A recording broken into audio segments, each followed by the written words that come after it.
esta noche tenemos el proyecto fue titulado Del cuento al poema,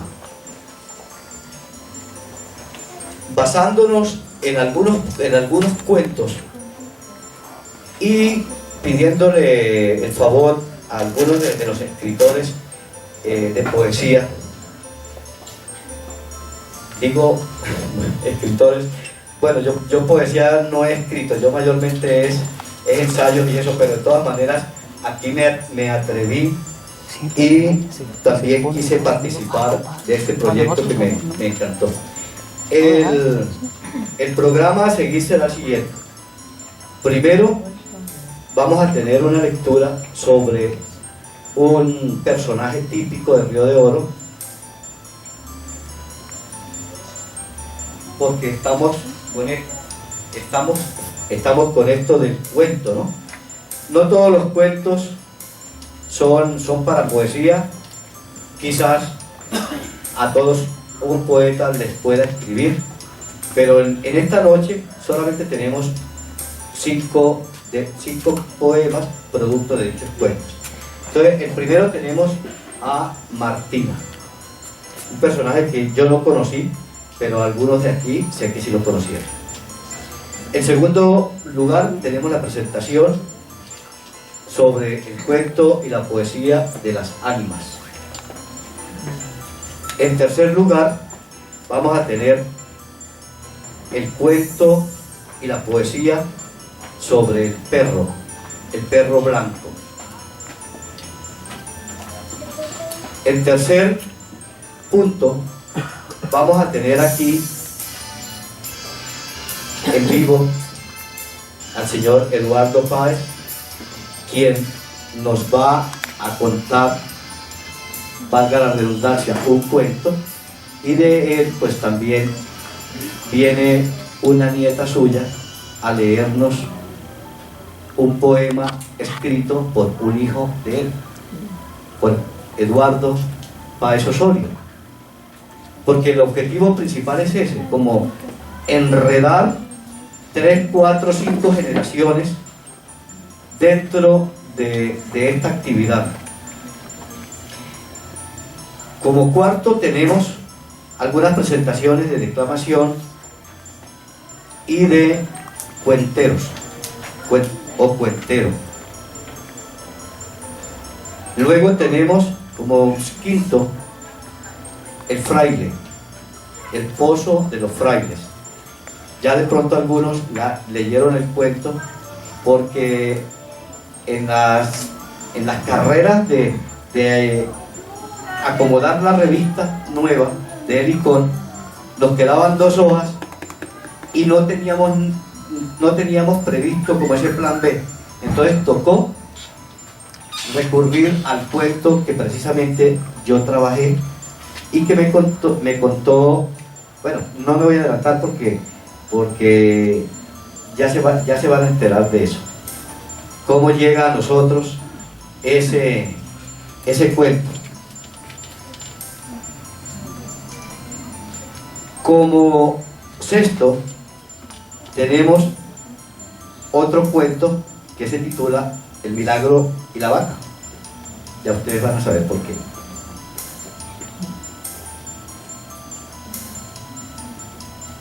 Como séptimo tenemos la presencia de la secretaria de gobierno por motivos de orden público. Ustedes saben que pues el alcalde no puede estar.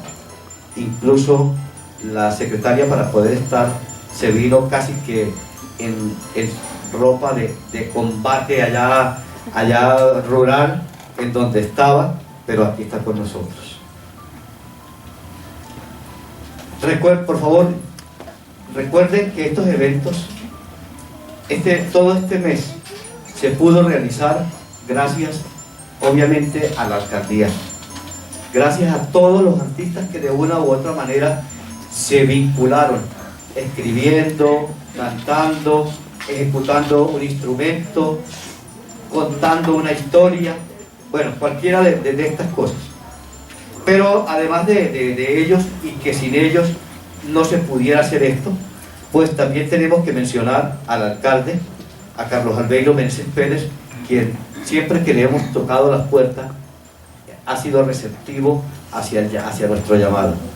De igual manera, el coordinador de Cultura y Turismo Municipal, Manuel Yesir Herrera Picón, a la Escuela Normal Superior, que de igual forma, como se lo dije antenoche a Nexi, yo sé que contamos, casi que sin pedirle permiso, ya como quedamos por hecho de que allá podemos perfectamente organizar, planear algún proyecto. De pronto en el Alfonso López también, pero por la distancia y la pereza también.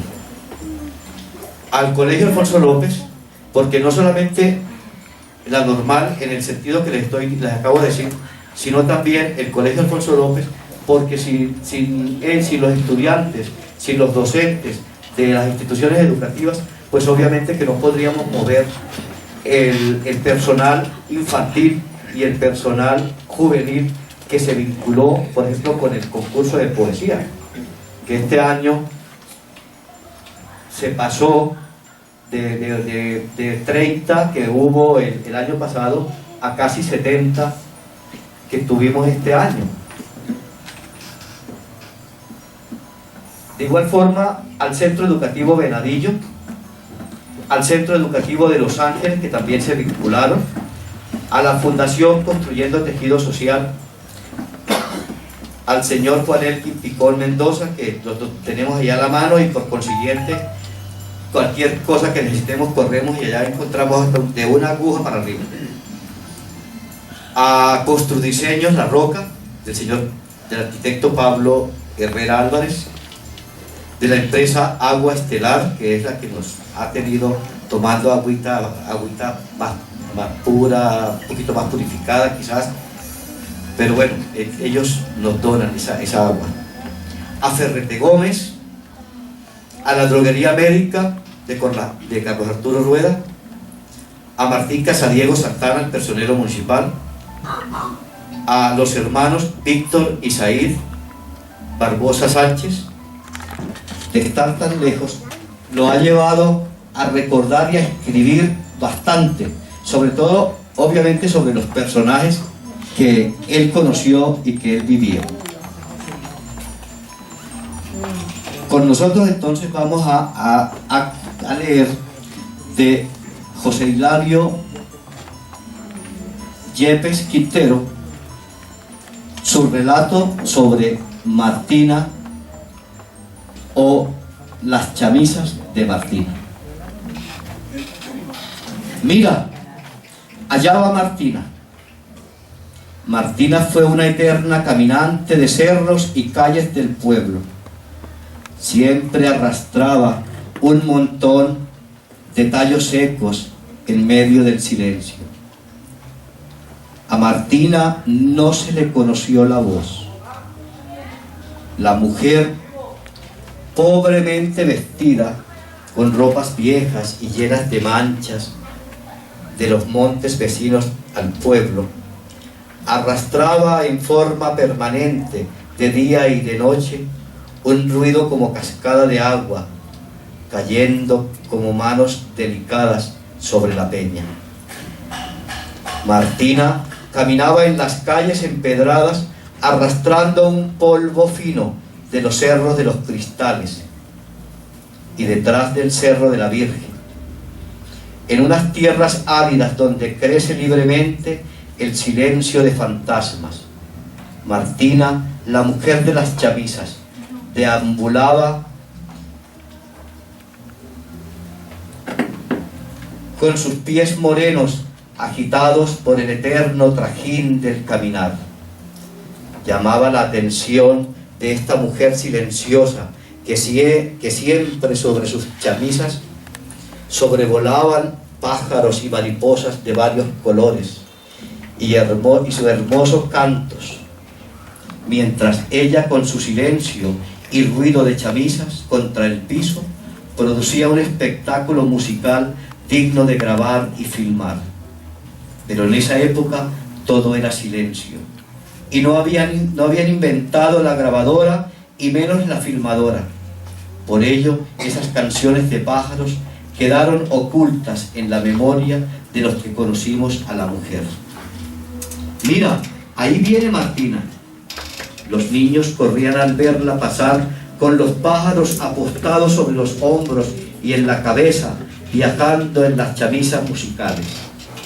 Martina surtía con palos secos a las casas del pueblo y entraba por la puerta de atrás. Muchas veces la seguimos por los cerros cuando íbamos a recoger leña verde para secarla luego en los patios, y cuando todavía se cocinaba con leña, y acabamos con la escasa vegetación que crecía en la aridez de la región, y le poníamos cuidado, agudizábamos los oídos para llegar con la primicia al pueblo que habíamos escuchado la voz de Martina. Nos escondíamos por las esquinas de la calle del Llanito a captar la voz de Martina y nunca la pudimos escuchar.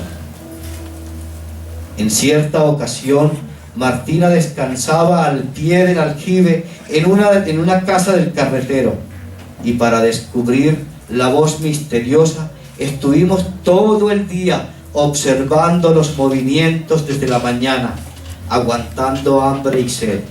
Estuvimos cerca de la mujer y ella poco se movía y permanecía como una columna de polvo, una estatua al silencio, una piedra o un fantasma viviente. Decían que Martina se había comido la lengua, pero fueron simples palabras inventadas, porque Martina, la de las chamisas adornadas de trinos de aves, no era muda y tenía una lengua larga y negra como la de un asno. Martina nunca habló, no exclamó jamás papá, mamá. Pienso que no le hizo falta, ya que fue la mujer del silencio la que arrastraba las chamisas con cantos de pájaros en cualquier recodo del pueblo, impregnada de silencio y pasión. Martina desapareció. No se volvió a escuchar el silencio de su voz, y los cantos de los pájaros quedaron en los recuerdos de una canción. En noches oscuras se escucha el sonido de chamisas por las calles. Martina en sueños sueña con su voz apagada en un sendero de versos de oro. José Hilario Yepes Quintero.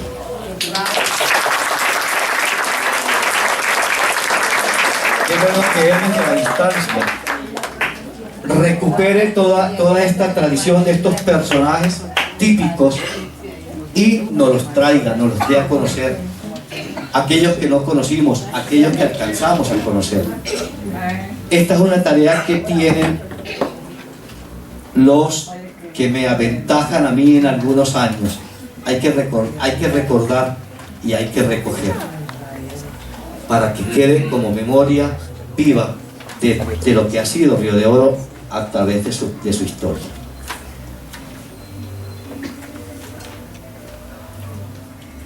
Vamos a tener ahora ante nosotros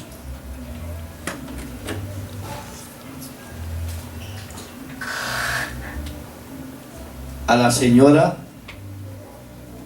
Yaneida Guerrero. Ella viene con su hijo Joan Camilo Sánchez Guerrero y nos traen una historia que les contó su madre, Blancaneri Guerrero Sanguino, y van a ver cómo esta historia se enreda desde donde ella viene hasta nosotros, porque este cuento de las ánimas es muy común entre todos nosotros.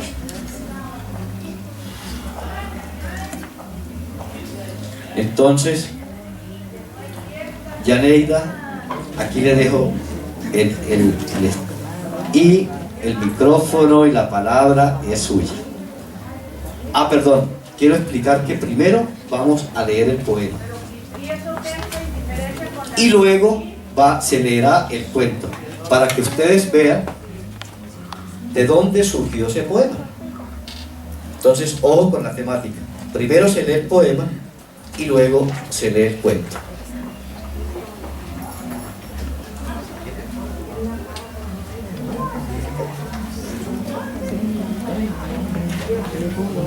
Buenas noches.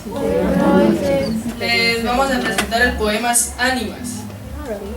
Desfilan pábilos encendidos como una procesión. El amarillo naranja deja atrás y pequeño al azul.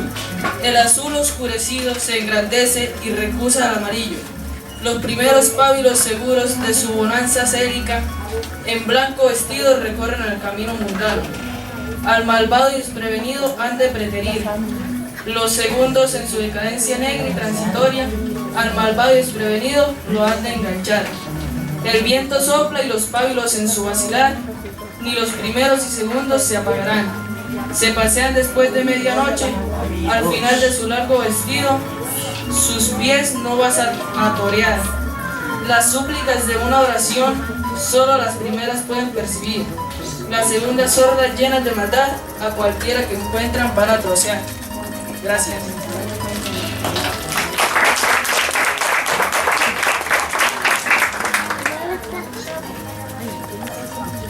El autor del poema es Jorge Antonio Guerrero. Ánimas vestidas de blanco y negro. Cuento oral por Blancaneri Guerrero Sanguino y escrito por Jorge Antonio Guerrero. Mi abuelita me decía que en el mes de las ánimas no podíamos estar hasta tarde, noche en el campo, y mucho menos andar por el camino real. Vivíamos en la zona rural del Catatumbo, en jurisdicción de Acarí, norte de Santander. Nosotros no nos pasó nada. ¿Qué, abuelita? Pregunté la primera vez que escuché el cuento de las ánimas. Con cara de miedo y misticismo, empezó a relatar que en el mes de las ánimas ellas salen a desandar, que unas van vestidas de blanco y son las que tienen perseguido un lugar en el cielo, salen de primero a penar por los senderos del camino real, llevan velas encendidas con llamas amarillas naranjadas y se desplazan en fila como gente que va en procesión. Aunque sople el viento, las velas nunca se apagan. Estas ánimas son las antesala a la destrucción de los hombres culpables de maldad e inocentes distraídos que nunca escucharon el cuento del mes de las ánimas. Las ánimas vestidas de negro, que al igual que sus antecesoras, desfilan por los mismos caminos con velas en sus manos, alumbrando con una llama azul oscurecida que deja ver rostros desfigurados e inicuos. Estas son las que despedazan a los hombres culpables e inocentes de oídos sordos al místico mes. Crecí y me convertí en mujer. Vivía con mis 2 hijos en el barrio Maicao del municipio de Río de Oro, Cesar. Creí que el cuento de las ánimas solo lo escucharía en aquel campo olvidado del Catatumbo, pero me llevé la sorpresa que viviendo con la señora Elvira salimos hasta la pesa a comprar sangre para preparar, casi siempre hasta medianoche que los peceros la vendían. En aquella ocasión que volví a escuchar el cuento, salíamos más tardecito de la medianoche, después de comprar la sangre, acercándonos al cementerio en la calle Venezuela. La señora Elvira me dijo que apurara el paso, que estábamos en el mes de las ánimas. Me acordé del relato de la abuela y tuve mi miedo. Pasando justo enfrente del cementerio, sentí como si la cabeza se me abultara. La señora Elvira, algunos pasos adelante, llevaba un rosario en sus manos y le escuchaba un susurro de oración. Tratando de alcanzarla, sentí como si mucha gente viniera detrás mío. Casi junto a la señora Elvira, sin voltear, me dijo: ¿lo sentiste? No vas a voltear. seguimos derecho tomando la carretera hacia Maicao. Al llegar a la casa, el miedo se esfumó de mi mente y cuerpo. Me acosté a dormir y más nunca volví a pensar en el cuento, hasta ahora que tú me preguntas. Muchas gracias. Hermano, quien nos va a leer el poema que creó el padre Carlos Toribio Durán del cuento que le refirió, en este caso para ella, su bisabuelo, don Carlos Durán. Entonces yo te tengo el micrófono y usted nos regala el poema. Un espanto en el río, del padre Carlos Toribio Durán Hernández. El pueblo apacible sus noches dormía, el canto temible del búho al que temía, deshizo la calma, corrieron rumor.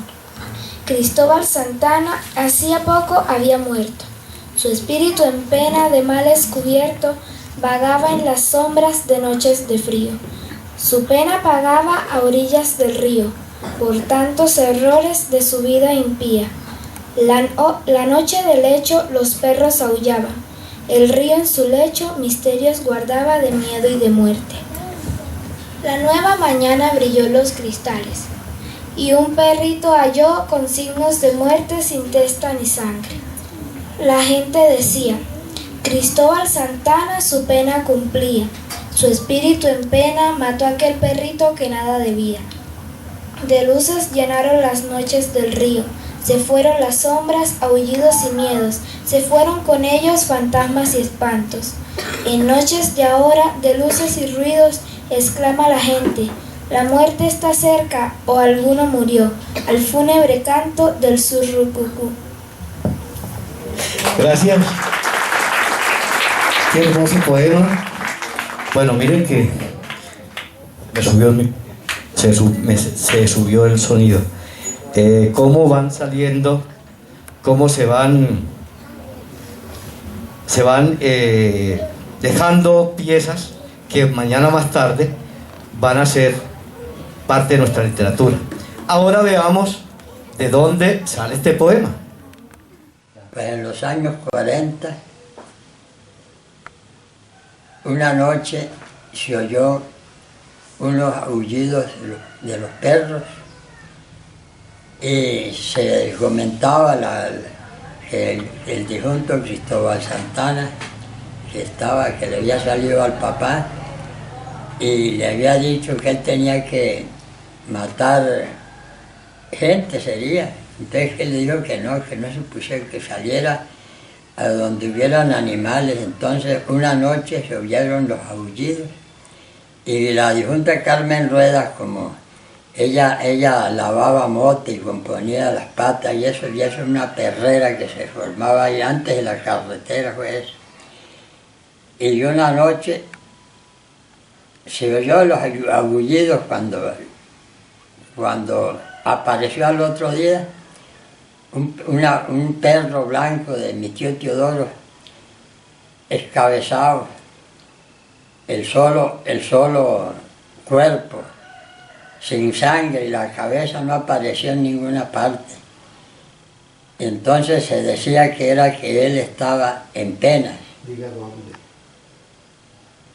Entonces cuando la gente pues se admiró del caso y dijeron que era él de pronto que estaba penando. Y ya pues ya se acabó pues el comentario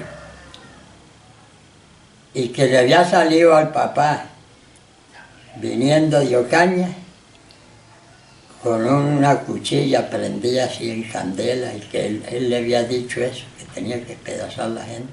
Este cuento sucedió en la orilla del río, al frente de la casa de don Oscar Barros. ¿Por el lado del río? Por el lado del río, o sea, a la orilla del río, que era la playa del río, que era el camino de la gente para Ocaña, que viajaba la gente.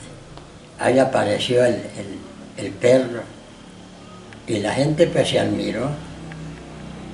Al vecino aquí, Elkin Picón, y nos dice, de razón que mi abuela Toña Blanco, cuando eran más de las 5 que estábamos en el río, nos decía, ojo, no se demoren mucho porque le salen las 4 estacas del perro. Entonces, miren, apareció de pronto este nuevo dato a este cuento. Entonces, eso es lo que queremos. Eso es rescatar la tradición oral. Gracias a la bisnieta de don Carlos Durán, la niña Luciana, y obviamente al padre Carlos Toribio por colaborarnos en el desarrollo de este proyecto. Y a Carlos Durán, pues que ahí lo vimos todavía convencido de su cuento, y él dice que sí, que el perro apareció muerto. Y era el perro de su tío Teodoro. Las muchas maneras que hay para uno contar un cuento. Entonces, en primer lugar, invitamos a María Juliana Jiménez Páez para que venga y nos lea el poema que escribió. Bueno, de pronto ella nos lo dirá, sí, ella nos lo va a decir. El poema que se escribe por un cuento. La extraña dama. Por la calle estrecha y solitaria, un hombre camina a tientas. Alrededor todo está en penumbras, con una luna esquiva e inquieta, que apenas sí que alumbra las esquinas y las puertas. El transeúnte animado va silbando por Lumareda, y llegando a la Venezuela, ve de pronto una silueta. Grácil y seductora, una bella mujer camina elegante, y el andante la persigue con decisión conquistadora. Ella va marcando en silencio sus decididas pisadas, por la vía callada llena de sombras y misterios, cerca de un cementerio donde reposan cuerpos y almas. De pronto, y a muy corta distancia, la extraña dama se detiene, y el inquieto la requiere con deseos de verle y hablarle. Mas al voltear y mostrar su cara, este aterrado se sorprende al ver que es una calavera la que le sonríe macabra. ¿De? Eduardo Enrique Pajo Soto. De su tío Eduardo Enrique Pajo Soto. Gracias, Yuri.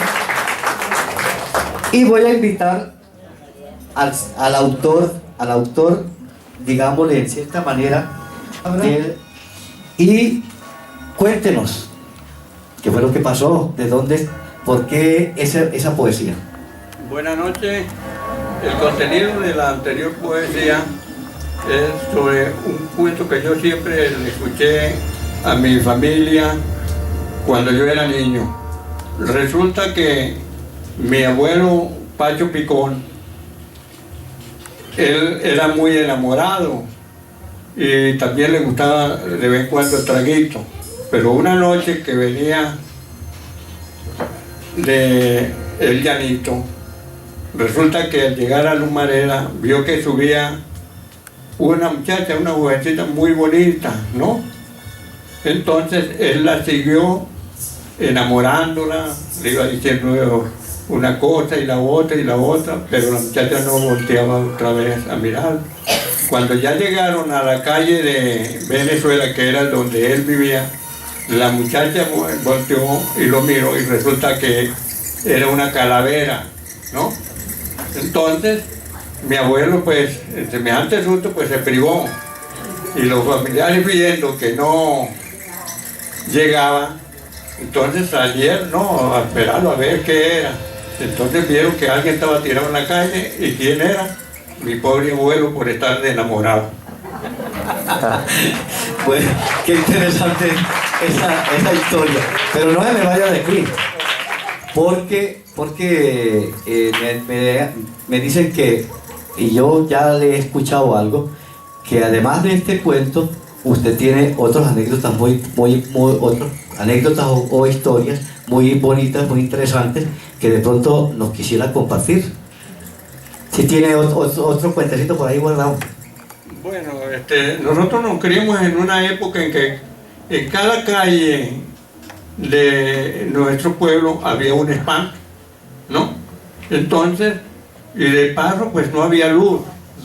A veces era mucho tener una luna nueva, ¿no?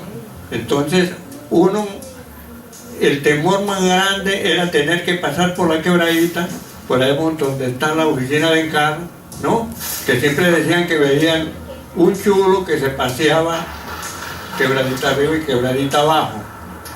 Y lo peor era que el chulo subía y cuando bajaba se venía a darle aletazos a quien se atravesaba por ahí, ¿no? De modo que uno se crió en una época de terror, porque todas las calles tenían espanto. Si nos íbamos por Venezuela, entonces era el cuento de las ánimas, de que un señor Uribe la sacaba y ofrecía el rosario y no sé qué. Y como en el mes de noviembre se lo dedicaban siempre acá a las ánimas, pues uno en ese mes era cuando más pensaba tener que salir a la calle a hacer cualquier mandado, pero voluntariamente no salía uno. Y cuando eso pues no existía Kennedy, ¿no? Que la calle Kennedy que no existía, era Humareda y Venezuela. Sí, las dos calles principales eran esas, ¿no? Después del resto, en el resto de calles, pues todas tenían un espanto. Todas. Me dicen que, o yo he escuchado que este tipo de presencias de animales son muy relacionados con las brujas. Sí, porque en esa época pues se hablaba mucho de brujas y de duendes, ¿no? Y todo eso lo creía uno como muchacho, entonces uno vivía atemorizado, porque en cada calle encontraba uno bien una bruja o un perro, de que por allá para el puente del Llanito salía un perro enorme, ¿no?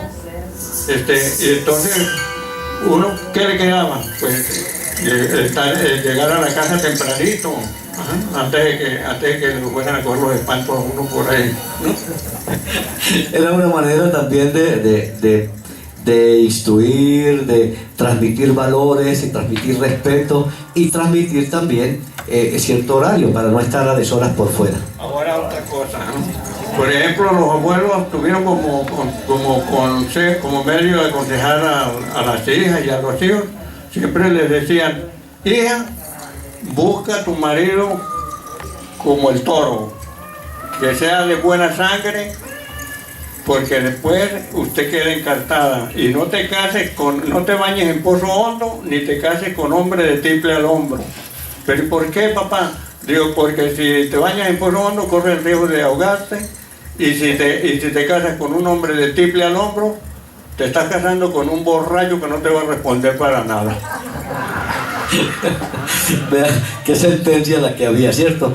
Pero ya hoy en día ya se está precisamente queriendo cambiar eso, que la música no sea, que no vaya como tan a la par con la botella de bolegancho, de aguardiente o bueno, cualquier tipo de licor, sino que sea una expresión artística y que ojalá le dé a cada persona su sustento, ¿por qué no? ¿Cuántos artistas vemos que nadan en la plata? Don Lalo, ¿qué más nos contaría? Bueno, pues siempre los papás le decían, tanto a los hijos como a las hijas, le decían: quien se casa con forastera, quien toma agua en calabazo y se casa con forastera, no sabe si el agua que toma es limpia o si la mujer que trajo es buena. Sí, no le toda la razón, porque no se le conoce el pasado. Sí, porque de pronto hay hasta una cucaracha entre el calabazo y... Sí. Eso tiene toda una filosofía ahí enredada y toda una lección de vida. Bueno, ¿hasta ahí? Por primera vez me enfrento ante un micrófono, porque si hay algo que yo le he temido toda la vida, es al micrófono. Pero vea que siempre es una primera vez. Y muchísimas gracias. Nos agradó mucho tenerlo aquí con nosotros y que nos trajera estas historias, estos cuentos, estas anécdotas que incluso giran alrededor de lo vivencial. Bueno, pues, usted nos dirá qué va a declamar y de quién es. El micrófono es suyo. Yo voy a declamar mi plegaria a la patrona de Río de Oro, a nuestra patrona, ¿no? Yo he visto, señora, que de lejos vienen muchas almas tristes que en los labios tienen plegarias y quejas que piden merced, y a tus pies se rinden cual mansos corderos que van a la fuente triscando ligeros en busca del agua que apaga su sed. Yo he visto en sus ojos cargados de soles, de claras auroras y los arreboles que el largo camino les hizo mirar, lágrimas de gozo cuando a ti llegaron. Madre divina, y a tus pies dejaron toda la amargura de su hondo pesar. Como a providencia divina y humana, confiados te buscan, reina soberana, madre dolorida, panal de su amor, porque sana siempre todas las heridas de la carne triste y las escondidas llagas del alma que deja el dolor. Oye mi plegaria, las quejas sentidas de un alma que sufre con ver afligida su patria y su fe. La misma tú eres a quienes los varones de coraje invicto y bravos corazones aclamaron reina de Colombia fiel. Oh reina divina, oh piadosa y buena, no nos abandones en la honda pena que a tus hijos fieles rompe el corazón. Vuelve, madre, a nosotros esos tus ojos en nuestras angustias y en nuestros enojos, y paz en la tierra y en las almas pon. El autor es el padre Alfredo Sánchez Fajardo. Este año se decidió a participar también en poesía. Bueno, él no clasificó, no importa, pero es su primer intento y va a seguir buscando esa madera o esa piedra para que la pula y haga una buena obra. Bueno, Juan José, usted nos dice qué nos va a leer y de quién. Poema titulado La noche oculta. Es el sonido de la noche una triste melodía, cercana tanto a la muerte como a la misma vida. Sin el color de la luna iluminando, nubes y polvo la ocultan, mis estrellas siempre observando y las lágrimas siempre triunfan. Cocuyos lejos y cerca son una misma sinfonía, no se ve la ribera ni la cerca que le dan camino a mi agonía. Alegría y tristeza siento en compañía de tan oscura noche, no sé nada de su cruel lamento, omito su siniestro reproche. Regálame la dulce canción, enséñame la luz que no traes, luna creciente enciende la emoción, estrellas enciendan las constelaciones. Oh noche oscura, me haces lamentar, oh noche oscura, me haces sollozar. Autora Natalia Echeverría. Bueno, gracias. Juanjo, por ahí va bien, sigue ese caminito y verá que se va a encontrar con una cantidad de emociones interesantes y usted va a expresar todo eso que tiene por dentro, todo eso que nos va, que de pronto necesitamos darle salida, porque no podemos continuar ahogándonos con los sentires. Denso manto de tristeza me abatía, embriagado de melancólicos recuerdos. Desolado, esa oscura calle recorría, agobiado por la ausencia del amigo que se fue. Dejó en mis hombros parte de su pasado, de tantas penas que el alma guarda. Quedaron escritas con luz de luna sobre piedras verdes que nada cuentan. Partió sin ellas al lecho eterno, y aunque yacía su cuerpo sin hálito de vida, una extraña sensación me transmitía. Nublaba el pensamiento, helaba mis piernas, y torpe sin destino proseguía, acompañado de una sombra lánguida, delineada por rutilantes brillos y reflejos. De pies a cabeza de negro se vestía, solo se distinguía su indefinido rostro y sus lánguidos dedos que un rosario sostenían. Muchas cadenas y medallas llevaba, pendiendo de su cuello o las que de su ruedo arrastraba. Parecía que flotaba sobre llamas, marcando un paso que sin pies avanzaba en busca del refugio en su morada. Nada gemía, nada expresaba, dejándome preso en un horror sobre un andén. Se llevó mi aliento, me dejó sin fuerzas, petrificando mi cuerpo y sin pensamientos. Bajó el llanito, ascendió la cuesta nueva, dejando a su paso un fuerte olor a cera. Sube el carretero, perdiéndose en sus sombras.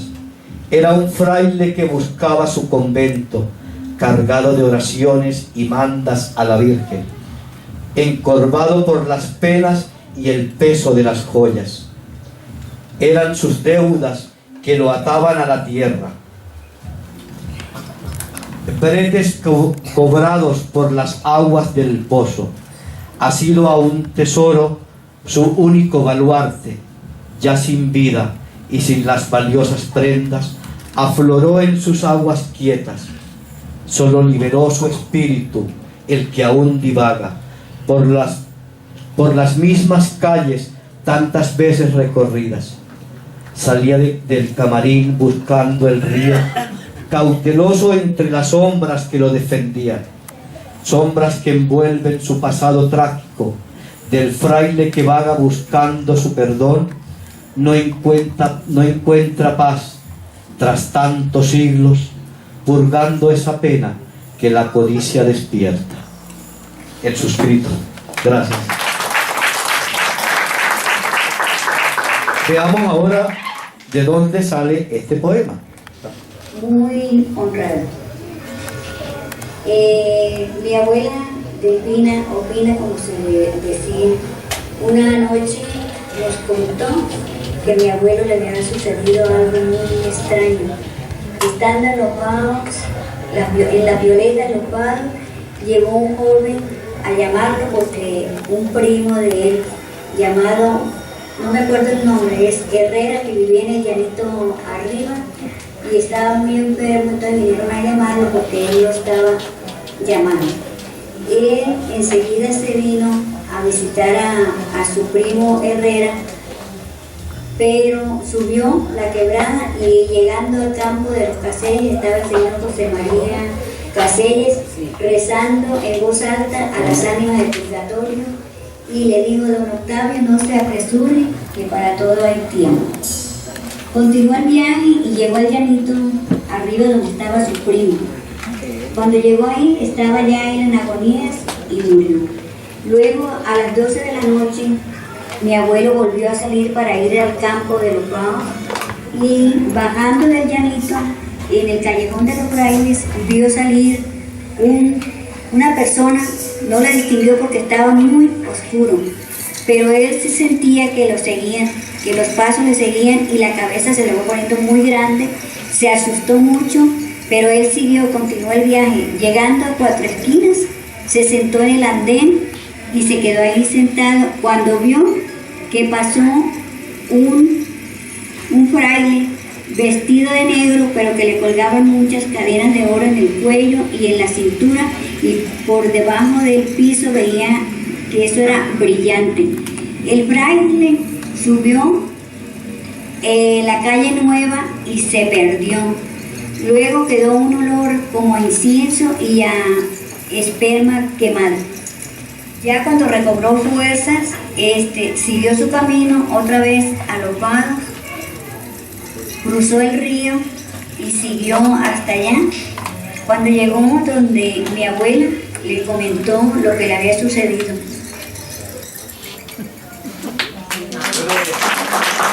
Oímos ahí de la nieta mayor de esa familia Picón Lázaro, porque imagínense ustedes que es un cuento por allá de la tatarabuela. Y este poema nos lo va a leer la niña Ana María Miranda Santana. nos recuerda un cuento de familia, como venimos hablando, pero miren lo lejos que se fue, por allá de la tatarabuela. Voy a invitar por aquí. El dogma de la Inmaculada Concepción. Y en la parroquia lejana de América se asoma la gran celebración. El cura ofrece en la misa del domingo medallas de plata con cintas azules y corre Benjamín a comprarle una a su mujer.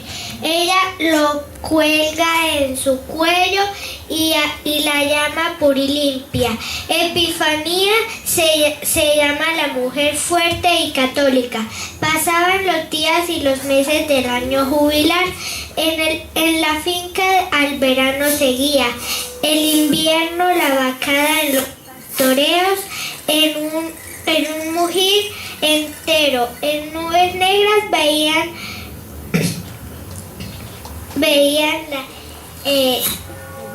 la lluvia llegar, el sol ardiente del mes canicular. Epifanía y la negra Lorenza se fueron a bañar a un pozo verde y azul y fresco de la fuente secular. Llegaron a la orilla, dejaron la ropa en un arbusto y la medalla colgada en una rama. Sumergidas en el agua con amplios ropones, disfrutaban del sol y del azul celeste de las nubes oscuras del cielo. Se cubre de repente grandes y precipitadas gotas de lluvia hacen salir las mujeres buscando refugio. En el hogar, allí Epifanía advierte que la medalla de la Purilimpia se ha quedado en la quebrada y quisiera volver por ella si allá si fuera en el piso maltratada. Llueve torrencialmente y se oye surgir en el agua en las fuentes que descienden de los altos cerros en bravos torrentes, acabando con la esperanza de hallar en la medalla bendita. Al día siguiente, Lorenza y los dos peones recorren la orilla de la quebrada y en mano sus corazones abrigan la esperanza de hallar la reliquia preciada. Solo encuentran la maleza y los arbustos doblegados y se aligen a llorar de pensar que solo hayan por la orilla arbustos doblegados. Herencia. En sus cuernos un deshecho cordaje y un destello se ve la medalla perdida, virgen en presencia. A sus gritos acude Benjamín, hijos, obreros y servidumbre, no creen lo que ven. En el día de la pura y limpia de la concepción de la Virgen, le mandó Epifanía toda la servidumbre, el premio de su fe y de su veneración. Epifanía, mirando a los lejos de la montaña azul y barbecho cercano de la misa del maizal dorado, se persigna con la cinta desechada de lo vieja y cuenta la historia del milagro adorado de la medalla de plata arrebatada por el invierno. Qué hermoso. Es que vean Véanla toda pequeñita y ya empezando, y qué bueno que nos haya venido a regalar este poema. ¿Quién lo escribió? ¿Usted sabe? Juaco. ¿Quién? Juaco. Ah, tu tío Juaco. Claro, tu tío Joaquín Santana, que escribió ese poema. Vamos a ver de dónde proviene este poema. El dogma de la Inmaculada Concepción, es decir, que la concepción de la Virgen fue inmaculada, sin pecado. Como la cristiandad se ha creído eso, el Papa Pío IX postuló como 600 obispos, y de esos obispos de todo el mundo dijeron como 590, pongamos, que se proclamara el dogma, porque ya los cristianos creían en eso, sobre todo en España. Eso hubo muchas reuniones previas y ya se sabía que el 8 de diciembre sería la proclamación, algo de la proclamación. Y aquí en Colombia surgió porque los sacerdotes pidieron que el 7 de diciembre en la noche se pusieran velitas. Y ahí viene la tradición de las velitas expresa, que es la víspera del día de la Inmaculada Concepción.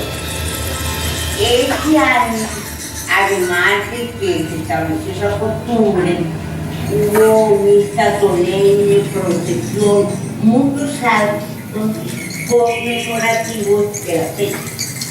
Y el sacerdote de aquí de Cleón, que yo creo que era el padre Sánchez Fajardo, poeta, muy piadoso y fervoroso de la Virgen María, tanto que a él se le atribuye una oración muy bonita que se le reza a la Virgen de Oro porque él la hizo para ella. Se llama Saludo a la Virgen de Oro. Él entonces hizo un énfasis y le dio mucha importancia a este 7 de diciembre y al 8. Y trajo de Roma, le llegaron unas medallas de plata con la imagen de la Inmaculada Concepción. Mis abuelitos, que eran fervientes católicos, vivían en la finca que está sobre la carretera yendo para Otaré. Se llama El Arquito. Pero aquí toda la gente de Río se acostumbró a decirle Las Ranas, porque esa finca se desprendió de la verdadera finca de Las Ranas, que era de mis abuelos. A Renzo Medina, quien nos trae, Renzo Medina Rizo, que nos trae un cuento por allá de la universidad, Medina Rincón. Me separaba todo. Bueno, Renzo, aquí tenés el micrófono y de aquí en adelante es tuyo. Gracias. Buenas noches. No sé si me escuchan así. Me habla el micrófono, ¿sí? ¿Está bien? Sí. Ah, bueno. Listo. Aquí se prende. Esto fue una historia que escuché hace como 7 años, como el segundo día que entraba a la universidad. Me llevaron al auditorio y escuché una historia que me causó admiración, me gustó. Y desde ese día que la escuché, como que me la grabé y he tratado como de llevarlo un poco a contarla a mi manera. Y pues es una historia de gatos. Y pues nada, con mucho cariño, saludar nuevamente al espacio, agradecido por esta invitación el último día del mes de la poesía. Entonces nada, espero que les guste. Eran las 5 de la tarde cuando sale en el periódico regional la noticia que el gato, hijo del alcalde, cumplía 15 años. Por supuesto era un hecho apoteósico, primera plana, el gato cumple 15 años. Pasa de ser un gato niño a ser un gato hombre. El alcalde, por supuesto, pues estaba conmocionado con que su pequeño hijo pasara a ser un hombre. Y como era costumbre en aquella aldea, el gato tenía que tener su primera relación para convertirse en hombre, ¿cierto? Entonces el papá lo sienta en la sala como esta y le dice: te voy a contar una cosa. Vos no sabes lo que es eso. Le habla de vos porque era un gato de alrededor, ¿no? Vos no sabes lo que es eso. Cuando por fin estés con una gata, tenés que salir corriendo despavorido, porque te persigue y si te agarra, te mata. Obviamente el gato, 15 años, nervioso, le dice a su papá, lleno de experiencia, un tipo sabio en el tema, lo deja lleno de nervios, ¿sí? El gato no sabe qué hacer. Era un gatico pardo indefenso. Es un pequeño gato pardo. Llega la noche de tal momento, por supuesto, la antena parabólica del Rosario, TV San Jorge, todas aquellas televisiones querían grabar aquel momento. Los gatos alquilaron balcones, alquilaron tejados, nadie se iba a perder en este momento. Cuando de repente buscan a la gata más fina, la más bella, la más delicada, para que tenga el honor de estar con el hijo del alcalde, el pequeño gatico pardo. Eran las 11 de la noche y en un rincón sombrío del parquecito infantil estaba la gata muy tranquila sentada, esperando que llegara el pequeño gato pardo. Cuando con papayera, juegos pirotécnicos y todo lo que requiere el caso, con toda la comitiva guardaespaldas, llega el pequeño gato lleno de nervios. Lo acompaña hasta cierto punto, de allí para allá, defiéndase como pueda. El pequeño gato da paso a paso, va tranquilo, pensando qué hago, cómo corro, dónde me escondo. No se me puede olvidar que tengo que salir corriendo, porque si la gata me alcanza, me mata. Por fin, el gato pardo llega a aquella banca, se sienta con voz temblorosa y le dice: buenas noches. La gata, muy experimentada por supuesto, le dice: tranquilo. La televisión no se perdía nada, era la noticia del momento. Cuando por fin llega la hora y aquel gato pardo consume el acto, sale corriendo despavorido y todos los guardaespaldas del alcalde salen detrás a defenderlo. El gato pasó los vagos y no